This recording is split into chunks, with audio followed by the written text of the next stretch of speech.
Saya senang berbicara dan saya senang mendengar. Tetapi ternyata kemampuan atau keberanian mendengar itu harus lebih didahulukan ketimbang keberanian berbicara. Bicara sebelum mendengar sangat jauh bobotnya dibanding bicara setelah mendengar.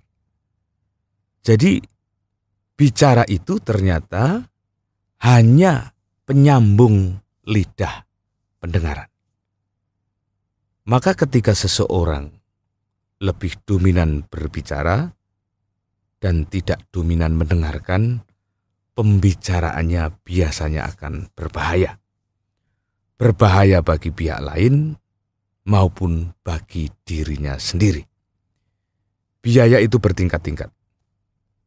Kalau pembicaraan itu adalah pembicaraan tanpa pendengaran, tanpa modal mendengar, biasanya ia berisi pembicaraan-pembicaraan kosong. Karena kosong, ia butuh diisi agar pembicaraan itu terjadi demi nafsu kita untuk berbicara. Padahal anjuran katimbang seseorang bicara tidak ada artinya, lebih baik dianjurkan diam. Anjuran ini sebetulnya sangat menyindir dan sangat akurat kebenarannya. Tetapi inilah anjuran yang sangat jarang dipatuhi.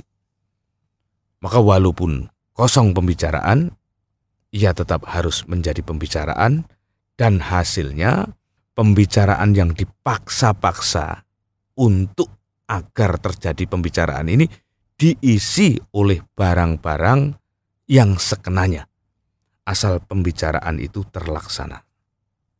Maka masuklah isian-isian yang paling gampang, paling menggoda dan paling enak dibicarakan, juga enak didengarkan, walaupun yang membicarakan dan yang mendengar akhirnya tidak membutuhkan modal yang besar. Maka terjadilah kemerosotan antara pembicaranya dan pendengarnya, sama-sama mendengarkan isi pembicaraan yang sebetulnya tidak ada artinya, kecuali justru bahaya-bahaya. Dari mana bahaya itu berasal? Dari isi pembicaraan-pembicaraan yang sebetulnya kosong, tapi dipaksa-paksa, diisi, dicangkok, divandalisasi. Karena apa? Isi vandalisasi itu, isi cangkokan-cangkokan itu adalah jenis isian-isian yang terpaksa. Dan yang paling mudah dipaksakan adalah, ada banyak opsi, tetapi yang sering kita lakukan adalah ghibah. Adalah membicarakan ini, membicarakan itu, menyangkut orang-orang terdekat kita. Itu adalah tema paling asik, paling mudah dicangkok, paling mudah dipaksa-paksakan. Dengan jujur saya mengakui, saya pun tidak terbebas dari godaan ini. Ada banyak waktu saya yang saya habiskan untuk berasik masuk, untuk mengobrol, membicarakan, untuk mencandra orang-orang yang kami kenal. Kalau saya sedang bicara kepada si A, saya mencari topik-topik pembicaraan ketimbang tidak ada yang kami bicarakan, yakni tentang si B yang saya dan si A mengenalnya. Wah, ketika saya asik karena si A itu juga tidak memiliki bahan pembicaraan dan ngobrol tentang si B ini menjadi santapan yang langsung kita hajar bersama-sama dan menghabiskan sekian jam pertemuan tanpa terasa.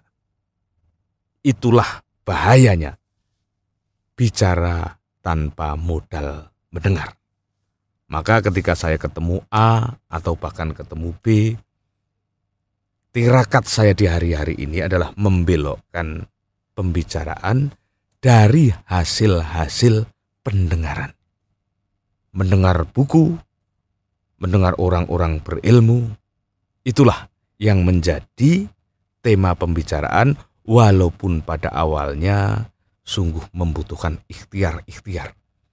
Tidak mudah untuk membuka pembicaraan-pembicaraan yang menghindarkan diri kita dari bahaya, karena biasanya pembicaraan sejenis itu adalah pembicaraan yang sangat menantang.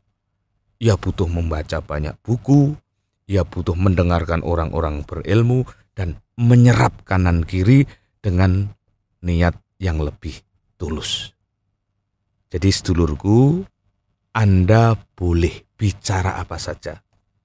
Tema apapun boleh Anda bicarakan dan Anda pelajari, tetapi artikulasikan ia, jadikan ia bahan pembicaraan ketika ia sudah melewati lebih dulu modal mendengar.